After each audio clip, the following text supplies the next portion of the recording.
Hello সবাই, আসসালামু আলাইকুম। আশা করি সবাই ভালো আছেন। আমার চ্যানেলে আপনাদের সবাইকে স্বাগতম। আজকে আমরা একটি খুবই গুরুত্বপূর্ণ বিষয় নিয়ে কথা বলবো, যেটার নাম হলো রাষ্ট্রবিজ্ঞান। আপনারা হয়তো এই শব্দটি বিশ্ববিদ্যালয়, সংবাদ কিংবা দৈনন্দিন জীবনে শুনেছেন, কিন্তু এটি আসলে কী এবং কেন এটি গুরুত্বপূর্ণ তা আমরা সহজভাবে বুঝব। এই ভিডিওতে আমরা জানব রাষ্ট্রবিজ্ঞান কী, রাষ্ট্রবিজ্ঞানের ইতিহাস, রাষ্ট্রবিজ্ঞানের শাখা, রাষ্ট্রবিজ্ঞান কিভাবে কাজ করে এবং আজকের জগতে রাষ্ট্রবিজ্ঞানের গুরুত্ব। তো চলুন দেরি না করে শুরু করা যাক।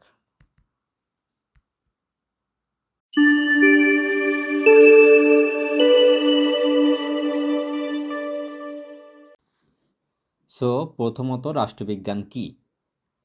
রাষ্ট্রবিজ্ঞান হলো সরকার, রাজনীতি এবং ক্ষমতার অধ্যয়ন।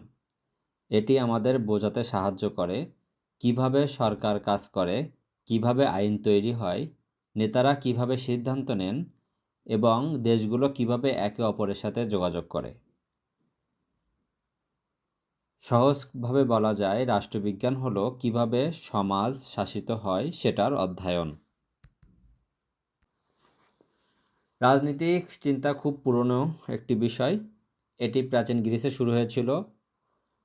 অ্যারিস্টটলকে অনেকেই রাষ্ট্রবিজ্ঞানের পিতামহ বলে মনে করেন, কারণ তিনি রাষ্ট্রবিজ্ঞানকে একটি পদ্ধতিগতভাবে অধ্যয়ন করেছিলেন।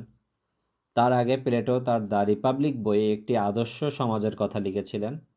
পরে মেকিয়াভেলি বাস্তব রাজনীতির কথা বলেছিলেন, কিভাবে ক্ষমতা কাজ করে সেটার বাস্তব দিক দেখিয়েছিলেন। বিজ্ঞানে অনেকগুলো শাখা রয়েছে, তার মধ্যে থেকে আমি আজকে 4টা বিষয়ে বলবো। প্রথমত রাজনীতিতত্ত্ব, যেমন ন্যায়, স্বাধীনতা এবং সমতার ধারণা। দ্বিতীয়ত তুলনামূলক রাজনীতি, এটি বিভিন্ন দেশের রাজনীতি ব্যবস্থা তুলনা করে।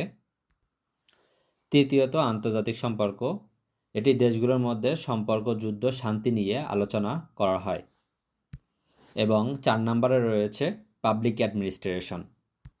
এখানে শেখানো হয় সরকার কিভাবে তার নীতি বাস্তবায়ন করে। এই প্রতিটি শাখা রাষ্ট্রবিজ্ঞান বুঝতে ভিন্ন ভিন্ন দিক থেকে সাহায্য করে থাকে। কিভাবে রাষ্ট্রবিজ্ঞান কাজ করে? রাষ্ট্রবিজ্ঞান কাজ করে বাস্তব ঘটনা, পর্যবেক্ষণ এবং তুলনার মাধ্যমে। এটি শুধুমাত্র মতামত নয়, বরং এটি গবেষণা, প্রমাণ এবং যুক্তির উপর ভিত্তি করে। এটি ব্যাখ্যা করে কিভাবে রাষ্ট্রবিজ্ঞান ব্যবস্থা বাস্তবে কাজ করে। আজকের জগতে রাষ্ট্রবিজ্ঞানের গুরুত্ব।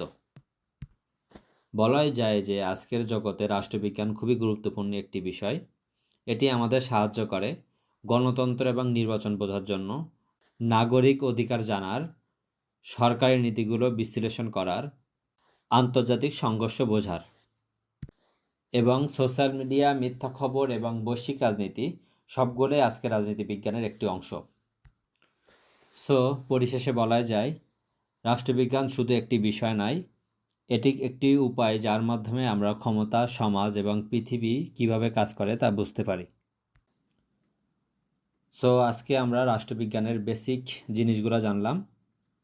ইনশাল্লাহ ধাপে ধাপে আমরা রাষ্ট্রবিজ্ঞান এবং আন্তর্জাতিক সম্পর্কের বিভিন্ন বিষয়গুলো নিয়ে আলোচনা করব। আসসালামু আলাইকুম।